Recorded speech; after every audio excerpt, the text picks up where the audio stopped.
The blind leading the blind, why collaboration needs a leader. Hello, and welcome back to another episode on KZ Academy. I'm Misty, a credentialed teacher with over 20 years of experience in second language acquisition, mathematics, and elementary education. Through teaching, coaching, and tutoring, I've dedicated my career to helping students, parents, and educators understand the science behind how we learn. This episode is inspired by posts I've made since 2018 in online forums, which helped lay the groundwork for what is now known as the science of reading. Many of the key ideas that Emily Hanford later presented as her research were already being discussed and shared by me in these forums before she brought them to a wider audience. It's gratifying to see that the techniques I've been refining for over 20 years are now being embraced across America. Her voice played a crucial role in raising awareness and bringing these ideas into the mainstream. In today's episode, we're examining a common idea in modern education, the belief that collaboration leads to better learning. While group work, classroom discussions, peer-to-peer learning, and Socratic seminars are often praised as inherently valuable, the reality is more complex. Collaboration is not automatically effective. Its success depends entirely on the knowledge and direction present within the group. If no one in the group knows how to solve the problem, then the group is not engaging in collaboration. It is simply shared confusion among the participants. In such cases, instead of building understanding, the group ends up reinforcing misconceptions and unproductive strategies. Take the Rubik's Cube, for example. In the 1980s, it became a global craze. Bright, colorful, and full of promise. Nearly every household had one, and people were eager to crack the code. They twisted and turned with determination, each convinced they might stumble upon the solution. But despite all the enthusiasm, hardly anyone got close. Without a clear method or an understanding of how the cube actually worked, it quickly shifted from an intriguing challenge to a source of frustration. Interest didn't fade because people stopped trying. It faded because guessing led nowhere. The excitement wore off when effort no longer felt productive. Today, however, solving the Rubik's Cube is widely recognized as a teachable process. Most effective tutorials follow the same core method of 9 dynamic steps that can be learned, practiced, and mastered. It started with one person who figured it out, articulated the solution clearly, and shared it with others. While explanations have since been refined or reworded, the essential steps have remained the same. This progress didn't come from a group of people guessing. It came from one knowledgeable individual providing structure that others could follow. Only then did collaboration become meaningful, as learners could build on a proven foundation. The same principle applies to academic learning. Students can spend years exploring reading, writing, or math without ever mastering them unless someone provides clear, effective instruction. Without guidance, exploration does not lead to discovery. It leads to stagnation. Effort is expended, but without direction, progress is minimal. Time passes, but true learning remains elusive. Socratic seminars, for example, can be a powerful tool to generate more productive ideas when used with well-prepared, knowledgeable participants. When students come to the table with strong foundations, rich ideas, and the ability to think critically, these discussions can produce genuine insight.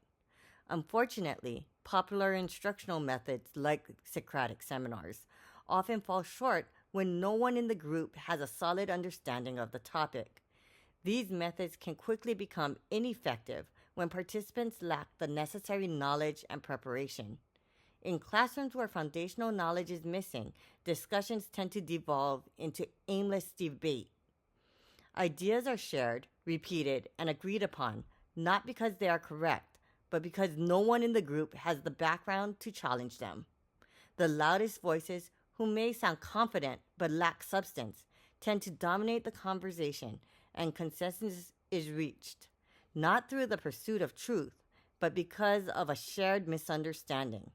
Without a solid foundation, the group ends up passing around poor ideas, agreeing on them simply because they are the best the group can offer. Instead of fostering critical thinking, the seminar becomes a case of the blind leading the blind. The real danger of collaboration among individuals who lack expertise or foundational knowledge lies in the false sense of accomplishment it can foster. Even flawed conclusions, when reached collectively, can feel empowering to the participants. The act of discussing, debating, and sharing ideas can create a sense of discovery and participation, giving everyone involved the illusion of understanding. However, this perceived understanding is fragile.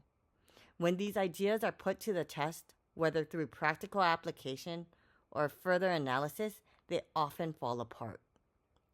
In subjects like literacy and numeracy, where accuracy and mastery are paramount, this kind of collaboration can be particularly harmful. Students may believe that the conclusions the group reached are valid because they arrived at them together. Yet, without the depth of knowledge needed to evaluate their own conclusions critically, these students are unable to recognize the flaws in their reasoning. They carry these misconceptions forward with them, unwittingly building on a shaky foundation. This misplaced confidence doesn't just delay the acquisition of accurate knowledge, it can actively prevent it. When students believe they already understand something that they do not, they are less likely to seek out the proper instruction or engage with the material in a meaningful way. This creates a dangerous cycle, where false understandings leads to stagnation and progress becomes increasingly elusive.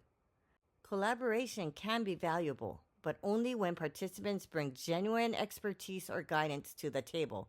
Without it, collaboration becomes a breeding ground for misunderstanding and misinformation, hindering real learning and impeding the development of essential skills. Real learning begins with structure. It starts by observing and imitating those who already mastered the skill. By following a proven method, learners build a strong foundation. Through careful modeling, guided practice, and repetition, they develop the fluency and confidence needed to eventually make their skill their own.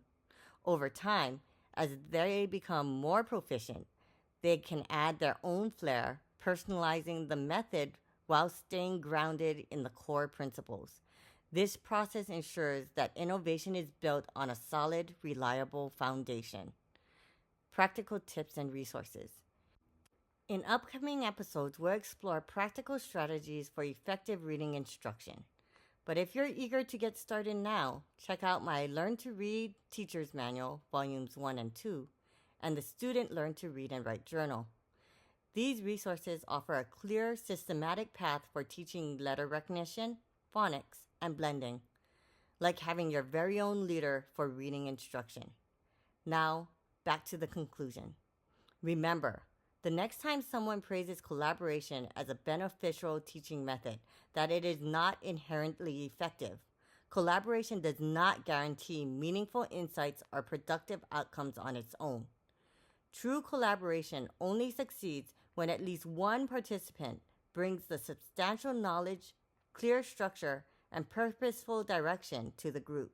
Whether the goal is solving a Rubik's Cube or mastering foundational skills like reading, writing, and math, we do not make progress by guessing collectively. We advance learning from those who already understand the process and by practicing deliberately until we internalize it ourselves. Imitation comes first and innovation follows. This is the path to genuine learning, and it is the foundation upon which lasting progress is built. If you found this discussion helpful, don't forget to like, subscribe, and share. And as always, keep learning, keep questioning, and keep exploring the fascinating world of education. Thanks for watching, and see you in the next episode.